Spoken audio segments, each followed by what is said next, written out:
mbokk internet di ñu suivre à travers Kadior Info seen émission bii di wax feeñ di continue bees tàq bu leen indil ngir feeñal ndawi département bu Kébémer ci seen liggéey ak seen wàllu professionnalisme. Kébémer yàgg am ay ndaanaan ci bépp fànn rawatina éducation jëm ci njàng ak njàngale loolee tax na suñu premier numéro ñu demoon seeti kii di monsieur Modou Sall ñu gën koo xam ci monsieur Sall AG mu nekk professeur histoire et de géographie au lycée Macodou Kangué Sall. monsieur Modou Sall bokk ci ndaw ñi nga xam ni dañoo taxaw ngir dugal seen loxo ci lépp loo xam ni dafay développer département Kébémer rawatina lu jëm ci wàllu éducation. monsieur Modou Sall di doomu Kébémer juddoo Kébémer jàngee Kébémer waaye gannaaw bi nga xamee ni duggal ci milieu professionnalisme depuis 2011 ci la dellu si fii ci Kébémer lycée Macodou Kangué Sall boobaak léegi mu formé ay kàngam ci matière bi nga xam ni ci la yëngatu di histoire et de géographie muy amal ay résultats yu mucc ayib jëme ko ci njàng ak njàngale.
Bonjour Monsieur Sow, donc c'est Modou Sall.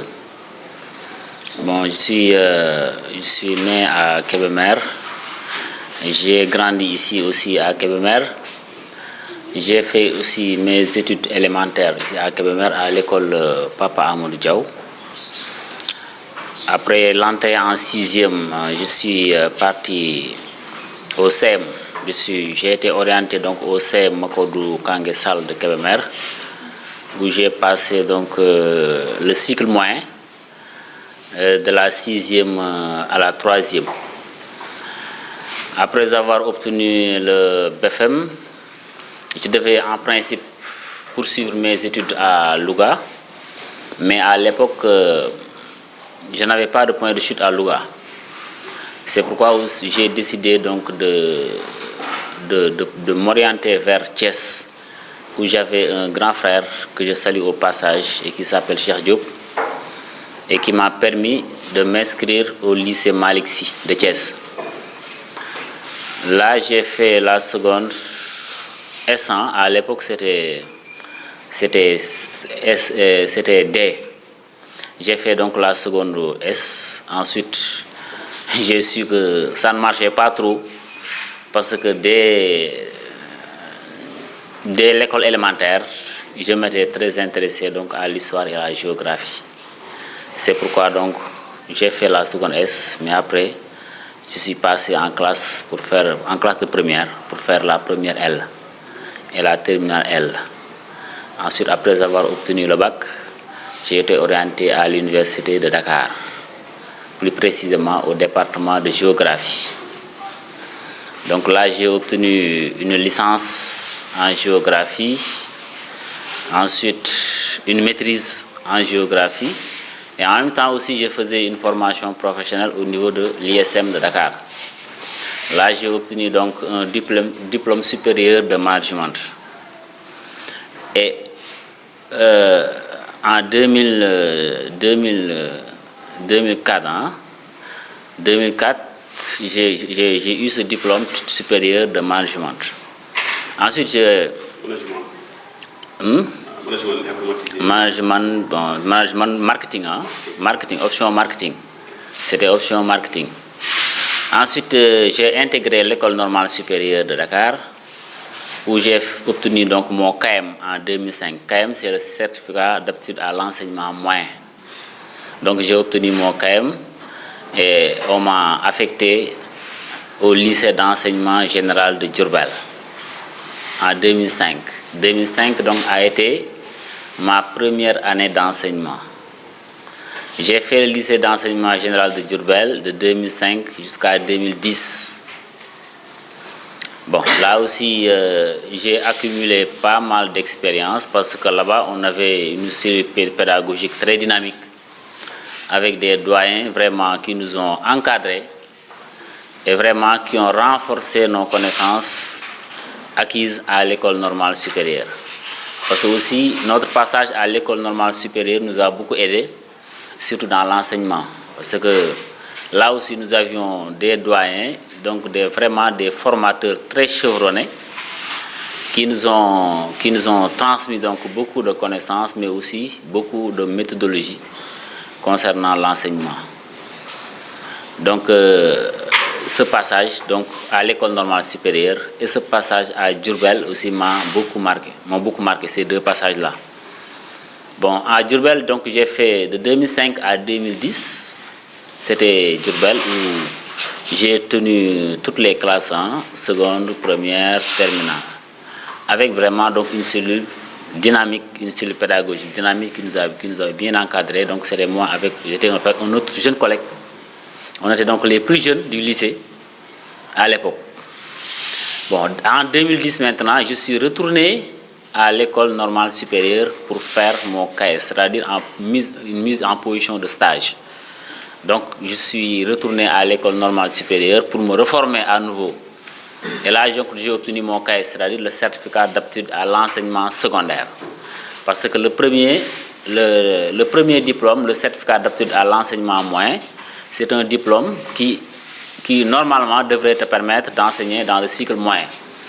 Mais étant donné à l'époque, il y avait donc un manque d'enseignants dans les cycles secondaires, on nous avait transféré dans le cycle secondaire. On avait bien assuré. Maintenant, le certificat d'aptitude à l'enseignement secondaire, c'est ce que j'ai obtenu en 2011 après avoir retourné à l'école normale supérieure pour une mise en position de stage. L'histoire-géographie m'a intéressé depuis l'élémentaire. Depuis l'élémentaire, moi, c'était ma discipline préférée, l'histoire et la géographie. Mais lorsque je suis arrivé à l'université, j'ai obtenu ma licence à l'université. Ensuite, je me suis dit que pour trouver un emploi, vraiment, c'est un peu difficile. Est-ce qu'il ne faut pas faire une formation professionnelle pour mieux intégrer le marché donc, de l'emploi? Parce qu'à l'époque aussi, c'était un peu difficile. Parce que les revenus de la famille, etc., tu devais donc soutenir les parents. Donc, il fallait accélérer les choses. Et pour moi, j'avais vu que faire une formation professionnelle et trouver un emploi était beaucoup plus adapté. Ensuite, ça ne m'empêcherait pas de poursuivre mes études. Parce que la formation, je l'ai faite en même temps que mes études en géographie. Donc, je faisais des études en géographie et je faisais en même temps une formation à l'ISM. Donc, j'alliais les deux cours. Et Dieu merci, j'ai obtenu donc le diplôme supérieur de management et j'ai obtenu aussi la maîtrise en 2005. Voilà, donc j'ai cumulé les deux, c'est-à-dire la formation professionnelle au niveau de l'ISM, parce que aussi à l'époque l'ISM était une école très réputée. Pratiquement tous ceux qui sortaient de l'école, trouvaient donc facilement un emploi. Et j'avais dû payer quoi, j'avais dû casquer fort pour payer, parce qu'on payait à l'époque 60 000 francs par mois. C'était très cher. Mais je m'étais débrouillé donc à l'université, je faisais du traitement de texte, je prenais aussi ma bourse pour payer ma formation, en plus de l'aide que j'obtenais auprès de mon grand frère. Et c'est ça qui m'a permis d'assurer la formation payante pendant 2 ans.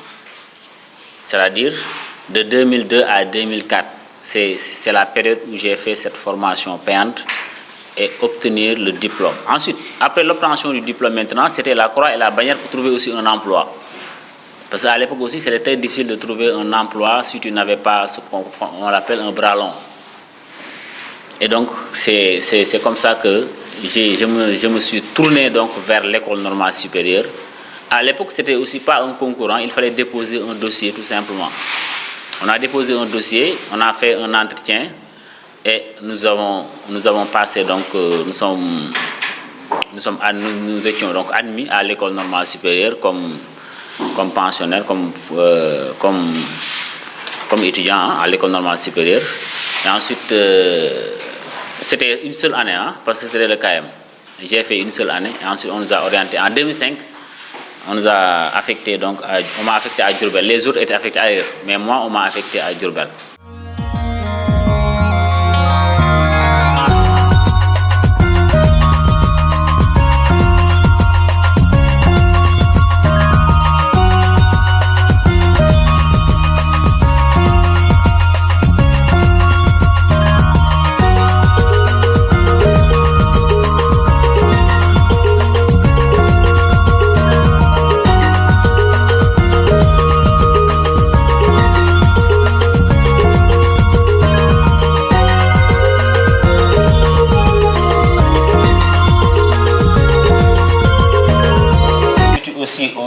Ici au centre, le soleil. Ensuite, tout autour du soleil, vous avez les orbites des planètes qui gravitent autour de ce soleil. Mercure, Vénus, Terre, Mars, Jupiter, Saturne, Uranus et Neptune. Donc, les trajectoires des planètes forment donc des cercles autour du Soleil. C'est pourquoi d'ailleurs nous avons vu pour la planète Terre, une troisième planète, pour la planète Terre, nous avons vu donc les différentes phases de sa révolution autour du Soleil. Et donc, ici nous avions la position de juin, ici la position de septembre, ici la position de décembre, et ici la position de mars. Donc nous avions pris l'exemple de la Terre pour étudier ces mouvements à travers donc 2 mouvements. Et quels sont ces 2 mouvements de la Terre? La rotation et la révolution. Donc ce sont ces 2 mouvements que nous avons vus dans la leçon précédente, avec bien entendu leurs conséquences respectives.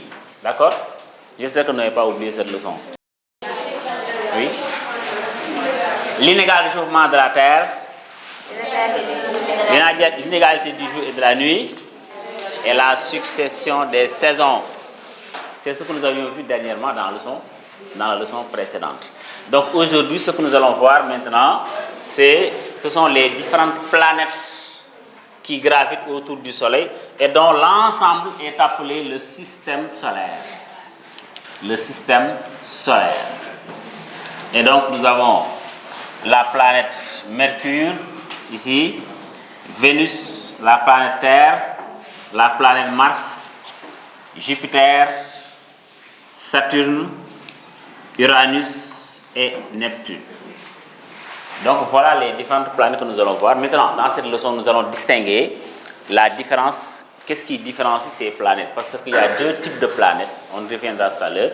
Des planètes qu'on appelle des planètes rocheuses et des planètes qu'on appelle des planètes gazeuses. Modèle de l'école normale supérieure, Djangoat, ba entre 2010 et 2011 parce que formation mise en position benn année la woon 2011 ma pare ñu affecté ma fii lycée de Kébémer kon depuis 2011 maa ngi fii ci lycée de Kébémer comme professeur d'histoire et de géographie. waaw loolu peut-être day dugg ci suñu cadre liggéey rek parce que métier bi tamit dañ ko jël parce que dañ ko bëgg moo tax bu ñu koy def tamit li nga xamante ni moom la laaj lépp dañ ko koy jox et puis duñu arrêté tamit di jàng à chaque fois dañuy gën a renforcer suñu connaissance di gën a jàng parce que ñu jàngale tamit aussi ñaari aspect la mooy aspect pédagogique bi ak aspect bi nga xamante ni moom ngay sëq ak élèves yi parce que élèves yi aussi certes ay xale lañ mën nañ ay xale lañ mais aussi ay mag lañ parce que xam nañ lu bari ni ngay comporté woo ak ñoom ni ngay waxee ak ñoom loolu yëpp dafay compter ci enseignement bi benn aspect moom mooy aspect pédagogique naa ñëwaat ci benn aspect pédagogique moom mooy yow li nga xam muy xam-xam nan ngay fexee ba ñoom ñu mën leen koo jox ci loo xamante ni dina nekk dindi lu ñu mën a comprendre lu ñu mën a dégg ndax bu fekkee ni yow fi nga toll rek foofu ngay waxee ak ñoom du ñu comprendre mais il faut nga ñëw ba wàcc ba toll ak ñoom niveau soog leen mën a jàngal léegi benn aspect moom mooy comme li ma waxoon léegi nii dafa am benn aspect boo xam ne relationnel lay doon mooy jàngalekat bi ak élève bi parce que jàngalekat bi aussi jàngalekat la mais aussi parent la parce que bàyyi na ay doom bàyyi na ay rakk bàyyi na ay mag kër ga donc am na noo xamante ni war na ko comporter ak élèves yi jàppe ko comme ni nga xamante ni moom la jàppe ñi mu bàyyi kër ga ñu ay rakkam wala ay doom nag élèves yi moom mooy loolu parce que groupe la foule la ku ci nekk mi ngi ci biir caractère bu ci nekk moo ngi ci ñoom ñëpp ku ci nekk bokkul ak sa morom caractère mais nag yow jàngalekat bi yow yaay jéem a gérer loolu ba nga xamante ni di nga leen mën a contenir ku ci nekk ni mel nga gérer ko par rapport ak caractère am. waaw loolu peut-être mbégte la ndax man dama mës a jàpp ni jàngale moom foo ko defee ça va parce que man jàngaluma élève Kébémer wala jàngaluma élève Diourbel man élève Sénégal laay jàngal léegi nag bu fekkee élève Sénégal ngay jàngal lieu bi nga xamante ni moom moo war a gën a mën a nekk à l'aise moom mooy sa dëkk certes jàngale sa dëkk nag am na ay avantages mais aussi am na inconvénients parce que boo nekkee sa dëkk bon li ñu njëkk a wax moom mooy kii fii la dëkk lu tax muy def lii lu tax muy comporté wu nii lu tax muy def lii lu tax muy comporté wu léegi yow jàngalekat bi day sóoraale loolu ba nga xamante ni sax dina dem ba benn instant loo nga waroon a def sax wala ko waroon a jubanti sax da ngay am problème parce que da nga naan lii moo ko defee ñu ni moom waru woon def lii parce que fii la dëkk loolu jàngalekat yi nga xam ne dañu fay dëkk dañuy am problème yooyu mais nag lu mu ci mënti doon rek parents d'élèves yi ak élèves yi war nañu xam ni jàngalekat bi nekkul fi pour di la fakkastal wala nekkul fi pour di la gàllankoor lépp lu mu lay digal wala lu mu lay def rek pour jubbanti la parce que fii tamit lieu jàngukaay la mais aussi lieu jubbantikaay la élèves yi war ñu ñëw fii di yore yenn comportement yi ñun ñu leen ci bàyyi loolu bu fekkee am na du faute élèves mais faute ñun ñii di leen encadrer la parce que ñun war nañu am benn comportement boo xamante ni bu ñu gisee loo xamante ni lu dëng la ci élève wala loo xamante ni lu jaaduwul la ci élève wala muy def naka sul noonu ñun ñu taxawaay boo xamante ni da koy jubbanti léegi nag parents d'élèves yi ak élèves il faut ñu koy comprendre noonu te xam ni jàngalekat bi moom nekkul koo xamante ni dafa soxor wala dafay yéene kenn lu bon déedéet mais dafa toll nag école dafa am ay yoon tamit ay règles école dafa am ay règles yooyu ku ko wàcc dafa am loo xamante ni day tegu sa kaw. problème du fi am benn coow élève boo dégg ni am na problème wala am na kii rek parce que dafa wàcc règlement intérieur ñoom ñoom élèves bi ni ñu amee ay charte yoo xamante ñoom ñu leen tënk. ñun ñii di leen jàngal ñun noonu lañu amee charte yoo xamante noonu la ñuy tënk ñun leen di surveiller ñun tamit noonu la ñuy surveiller kon nekkul lieu boo xamante ni ku ci nekk la neex def déedéet ku ci nekk dafa am foo xamante ni yoon boo war a jaar tekki sa tànk boo ko wàccee nag dañ lay delloowaat ci yoon lu ñu la war a sanctionné bu la waree sanctionné ñu sanctionné la bu la sanctionné tamit nga xam ne yow yaa toog yaa defoon faute moo tax ñu sanctionné man yamuma si jàngale rek parce que tamit jàngalekat soxlawuñ ko ci école bi kese soxlawuñ ko école bi mais soxlawuñ ko aussi ci communauté bi man nag li ma gën a engagé wu moom mooy dans le mouvement citoyen actuellement nii amul benn parti politique boo xamante ni adhéré naa si adhéré moo ci benn parti politique ba nii amul benn parti politique boo xamante ni mës naa jënd sa carte wala mës naa ñëw di assister régulièrement ci say réunion amul léegi nag jamono dina dox ba toll foo xamante ni day laaj ñëpp jóg moom mooy comme par exemple au niveau local ak au niveau national. Au niveau local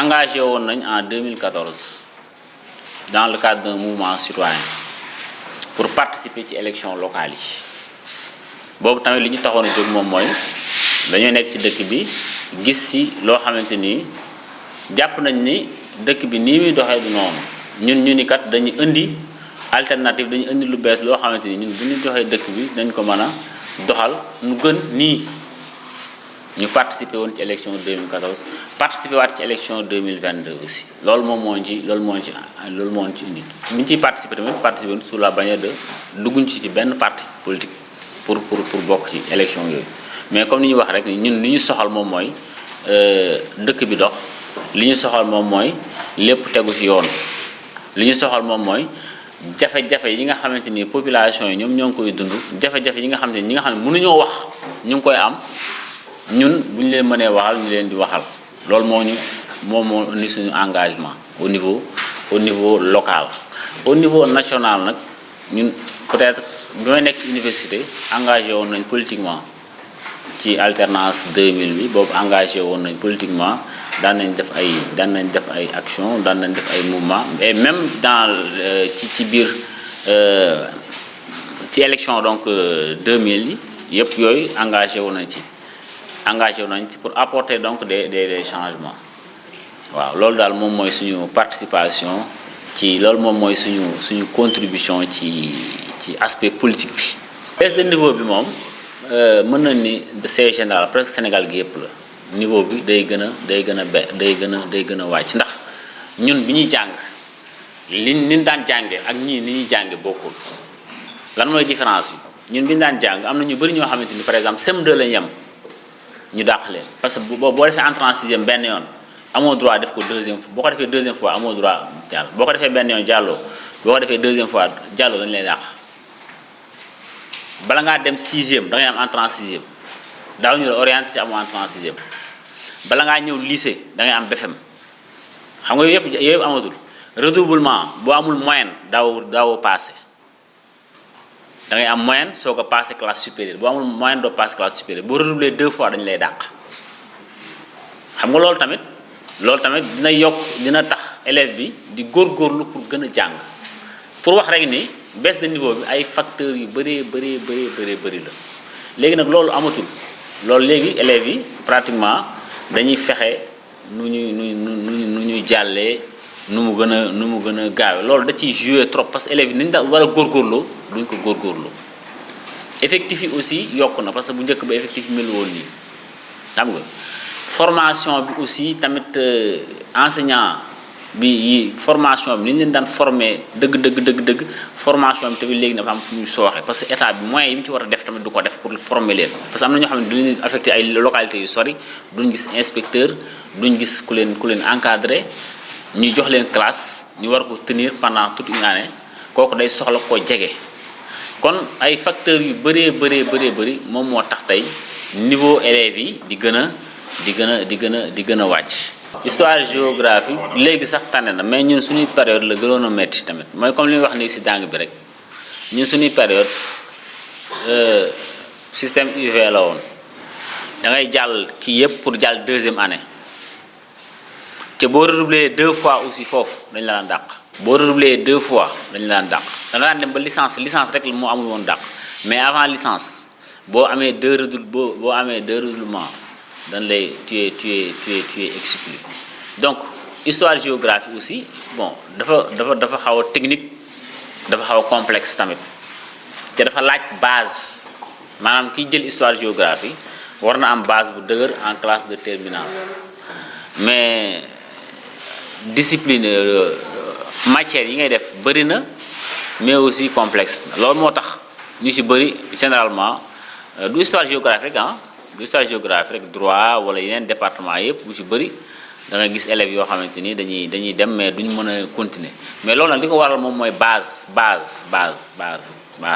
te loolu base bi li ma wax léegi moom moo ko waral par exemple élève bu ñu ko dee bàyyi muy jàll di jàll bu demee université day taxaw parce que amul base bu dëgër mais bu fekkoon dañ la préparer bu baax nga xam te ni yow def nga cycle moyen bu baax def cycle secondaire bu baax boo warul jàll nga redoubler boo demee université doo am problème mais fekkee ne par exemple dañ lay permettre ngay passer avec des moyens de 9,50 9,24 nga ci jàll noonu di dem boo demee université doo rythme jàng bi doo parce que boobu foofu beneen niveau la bokkut ak niveau bi ngay jàngee fi beneen niveau moo fa nekk. système bi la parce que enseignement bi ñu def ni enseignement général la boo demee université tamit enseignement général la ñuy def mais léegi gis na ni ñu ngi diversifier parce que ISEP yi am na ay ISEP yoo xamante ni léegi ibbi nañu ko ay Thiès ay Matam yu bëri yoo xamante ni day def formation professionnelle loolu fi mu toll nii Sénégal foofu la war a jëm ci formation professionnelle nga xam ne élève bi bu génnee dina ma def loo xamante ni lu pratique la même avant bac sax war nañ mën a am ay raccourcis yoo xamante ni élève bi bu amee BFEM rek war nañ ko mën a insérer fenn mu commencé jàng métier ba nga xamante ni au moins bu amee benn âge dina mën a qualifier mais tey da nga gis élève boo xamante ni day jàng ba université ba am maîtrise ba am doctorat mais du mën a def dara lu pratique léegi nag loolu boo bëggee dem entreprise day jafe parce que entreprise li ñu soxla moom mooy koo xamante ni opérationnel la par exemple ñoom dañuy bëgg loo xamante ni mun la ko defloo nga mën a def lii mais fekkee enseignement général rek nga def entreprise boo fa demee doo mën a opérationnel. monsieur Modou Sall gannaaw diir bi nga xam ni def na ko ci lycée Macodou Kangué Sall taxawaayam ak comportement am changé wul benn yoon loolee nag ña ko xamle mooy professeur yi nga xam ni ñoom la nekkandoo ci lycée Macodou Kangué Sall kenn ku ci nekk jékkati ay kàddu seede jëmee ko ci monsieur Modou Sall ci taxawaayam ak jàppale bi nga xam ni mi ngi koy jàppale élèves yi rawatina relation bi nga xam ni seq na ko ak professeurs yi. ay collègues lañ encore ñoo bokk matière bi ñuy enseigner fii lañ ko fekk ci lycée bi mu nekk koo xam ne suñuy wax wàllu liggéey ku fonk liggéeyam la. te encore li muy def tamit mu ngi ciy def àq bu doy sëkk donc mu ngi koy def nu mu waree te encore xam-xam bi ko yàlla sédd mu ngi koy partager ak collègues yi ak ñëpp daal. C'est quelqu'un qui respecte son travail, qui vient toujours à l'heure. Je ne l'ai jamais vu absenté ou bien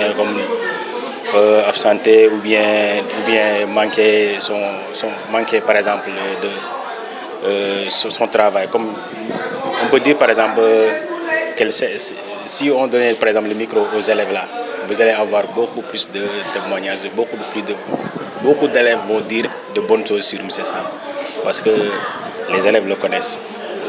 Très souvent, on le voit côtoyer les élèves lui offrir des cadeaux, tout ça. C'est pourquoi je ne peux pas tout dire, mais professionnellement, il est irréprochable. Sall, man ko fekk ci lycée bi depuis 2011. On est ensemble ici.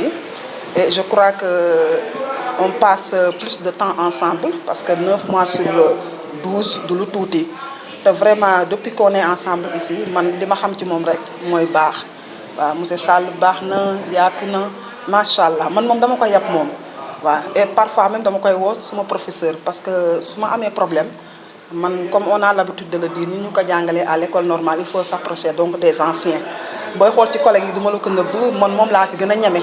sama kër fépp fu mu mënti toog moom laay woo téléphone ma amee problème moom laay woo et cetera te macha allah daal macha allah zéro faute. Monsieur Sall, professeur d'histoire et de géographie. Donc monsieur Sall, plus connu sous le nom de Baye Fall à Kébémer. Donc parler de lui, c'est vraiment un plaisir. Parce que monsieur Sall, c'est un professeur exemplaire. En tout cas, tout professeur souhaiterait avoir pour collègue monsieur Sall. Donc comme ni ma ko waxee nit ku baax la c'est quelqu'un qui tient à cœur son travail dafa gëm liggéeyam donc booy jël référence ci école bi boo doon jël ñaari professeur bi la jël référence faa nga boole ci monsieur Sall loolu rek ça veut tout dire donc nit ku baax la yàlla ko yàlla lafal cat. Vous qui avez été en tout cas ses élèves, vous connaissez de qui nous parlons, monsieur Sall. Donc c'est un bon professeur d'histoire géo. Donc tous les élèves, tous ces anciens élèves, je pense, l'ont apprécié. waaw nit ku baax la yàlla ko yàlla lafal cat lépp lu ñuy xaar si jàngalekat en tout cas ñu ngi koy gis si moom. Je vous remercie de m'avoir donné l'opportunité de parler d'un collègue d'abord, parce que monsieur Modou Sall, donc je vais me présenter, c'est monsieur Diallo, actuel censeur du lycée de Kébémer. Donc avant d'être censeur, j'ai été d'abord enseignant ici dans ce lycée-là en tant que professeur de français, et Modou Sall était mon collègue, donc un agent tellement sérieux, et tout le monde le connaît parfaitement parce que c'est un gars qui est assidu, ponctuel et qui respecte rigoureusement son travail. Donc ça, on peut le témoigner. Et également, c'est quelqu'un qui aime Kébémer, vous le savez très bien.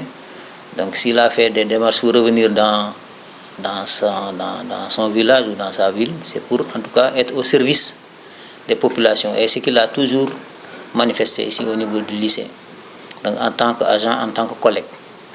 Maintenant, depuis que je suis censeur ici au lycée, je n'ai jamais vu en tout cas Modou Sall venir me demander une autorisation d'absence. Et c'est très rare souvent.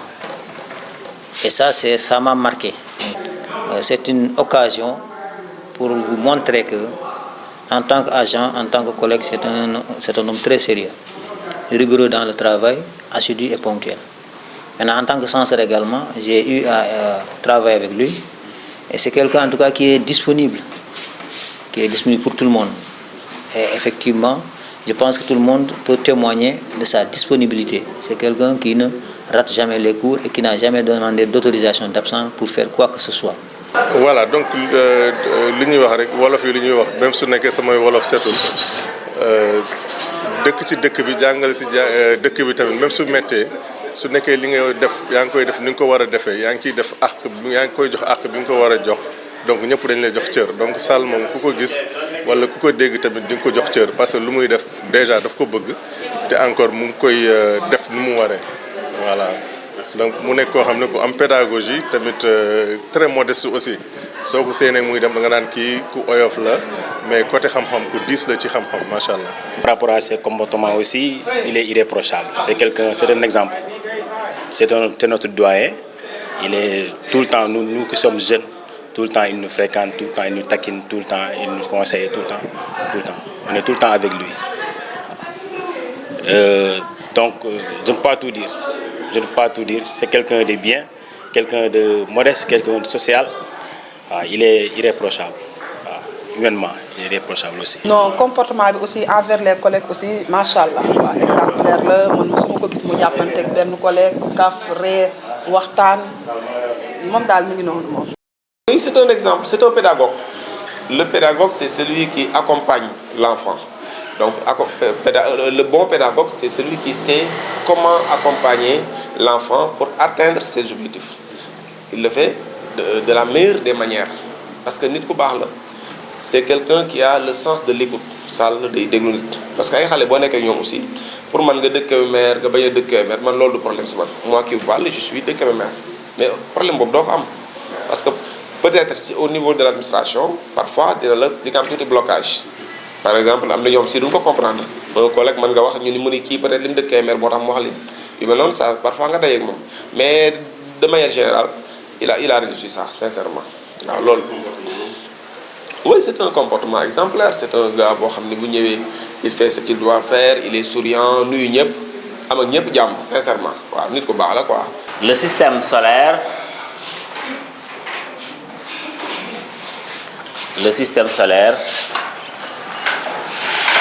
est constitué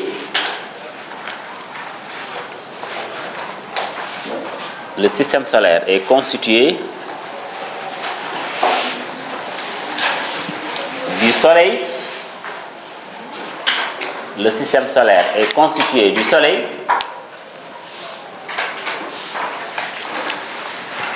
et des différentes planètes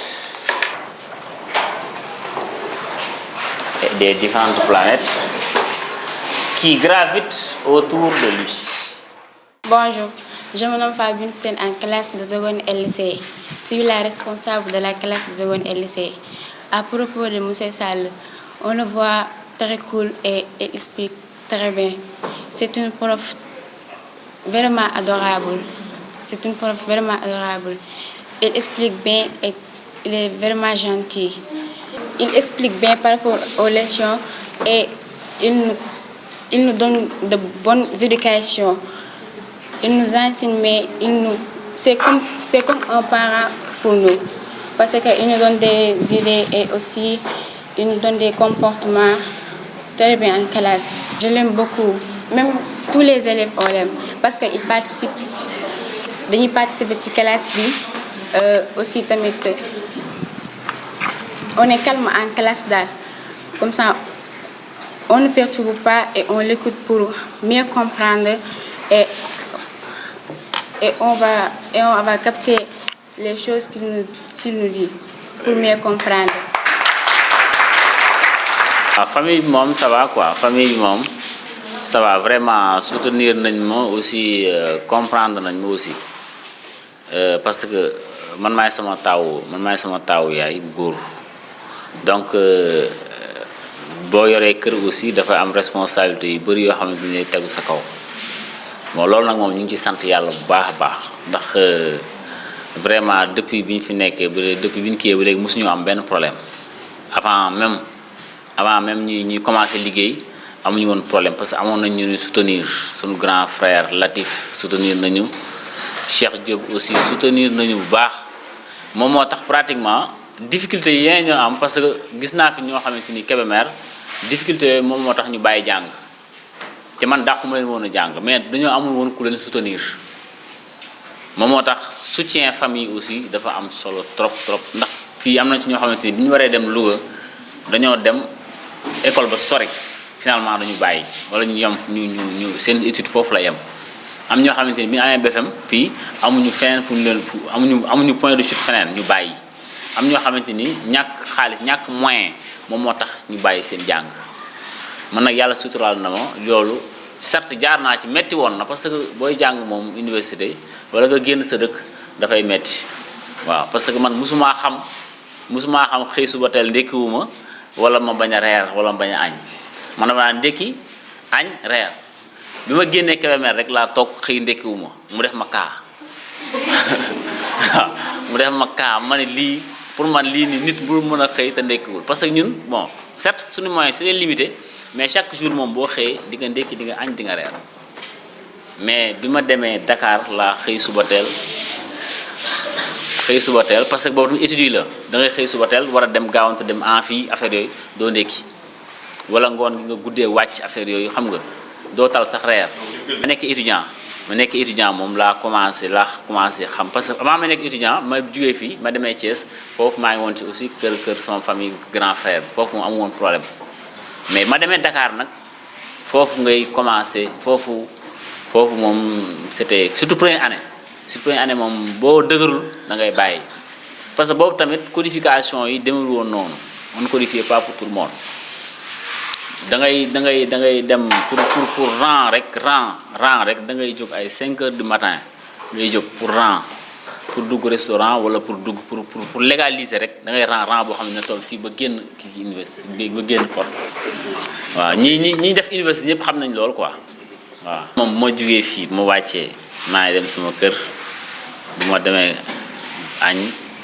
tëdd sieste ba 17 heures ma sangu dem côté hôpital buntu hôpital foofu laay toog foofu mooy sama fréquentation ci sama meilleur copain Ibrahima Camara man foofu laay dem toog fa mu jox ma café soxnaam jox ma café Ngoye Mbodj jox ma café ma naan waaw ma pare moo ko jugee ay 20 heures léegi nag commencé naa def entraînement quoi léegi maa ngi def fitness fële ci salle bi nekk CEDEPS waaw maa ngi def entraînement léegi régulièrement après ma jugee foofu ñibbi sama kër tëddi benn fréquentation à part moo deful cours du soir jeex na moo deful cours du soir nga xam ne mu amul après midi mu amul cours du soir aw ma beneen fréquentation boo xamante ni maa ngi koy def quoi.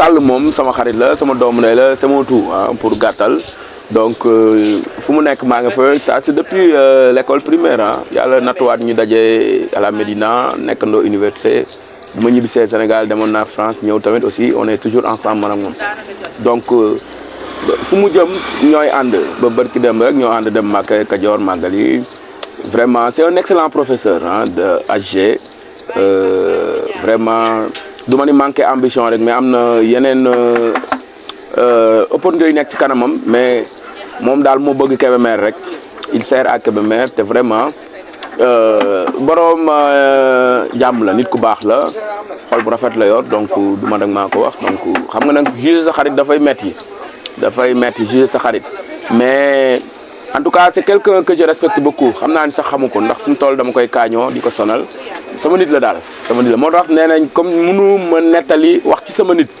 voilà damay bàyyi peut-être ñeneen ñi ñu wax ci moom voilà en tout cas lu rafet laa koy yéene lu baax et beaucoup de bien moom ak famille am quoi.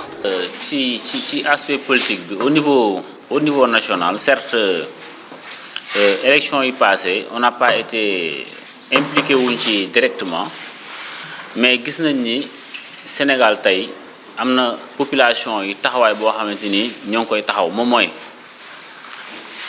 képp koo xamante ni xam nañ ni nekkoo fi pour askan bi duñ la fal loolu moom moo waral alternance bu njëkk bi am moom moo waral aussi deuxième alternance wala troisième alternance bi tamit am te gis nañ aussi les nouvelles autorités yi nga xamante ni ñoom ñoo nekk actuellement nii ci réew mi gis nañ aussi am nañ volonté ay jeunes lañ suñu génération lañ ca tamit commencé nañ teg ay changements yoo xamante ni mën na jëmale kanam réew mi kon bien vrai que démocratie moom mënul ñàkk opposition parce que ñëpp mun ñoo bokk benn xalaat mais tamit réew buñ la ko joxee il faut nga xam ni opposition mënul ñàkk mais l'essentiel moom mooy yow li nga xamante ni moom mooy sa projet moom mooy sa mébét ci réew mi nga jéem ko doxal ba population yëpp gis seen bopp te vraiment am nañ espoir ni ci changement bi ak jeunes yi nga xamante ni ñoom ñoo yore réew mi incha allah dans quelques années Sénégal dina am ay changements majeurs. en tant que jàngalekat aussi Ousmane Diop nekkoon ci jaar ci jàngale aussi je pense que moom it bonne leçon nga koy lancer par rapport waaw nomination wala élection Ousmane Diop dañ ciy kontaan trop parce que Ousmane Diop vraiment nit ku baax la ku yëg nit la ku yaru la aussi mais aussi ku xam dëkk bi la kon ci ñun la bokk kon élection am dañ koy rafetlu trop te mën naa ni Kébémer est-ce que mës na am un jeune boo xamante ni élire nañ ko ci condition yi ñu ko élire kon moom xam na li koy xaar xam na sas bi te xam naa ni tamit nitu défi la kon moom élection Ousmane Diop vraiment dañ koy rafetlu trop ndax moom macha allah amul problème kenn nitu kese la nit ku baax la aussi nit ku yaru la kooku moom dëkk bi yëpp ñoo ko seereel waaw kon bu demee assemblée nationale gëm nañu dina fa taxawal ngir askan wi. mu nekkoon seen émission wax feeñ premier numéro bi ñu ko doon amal ak monsieur Modou Sall professeur histoire et de géographie au lycée Macodou Kangué Sall nekk ki nga xam ni référence la ci biir département ñu ngi leen jox dig daje ci yeneen numéro ci seen chaîne préférée di Kajoor Info.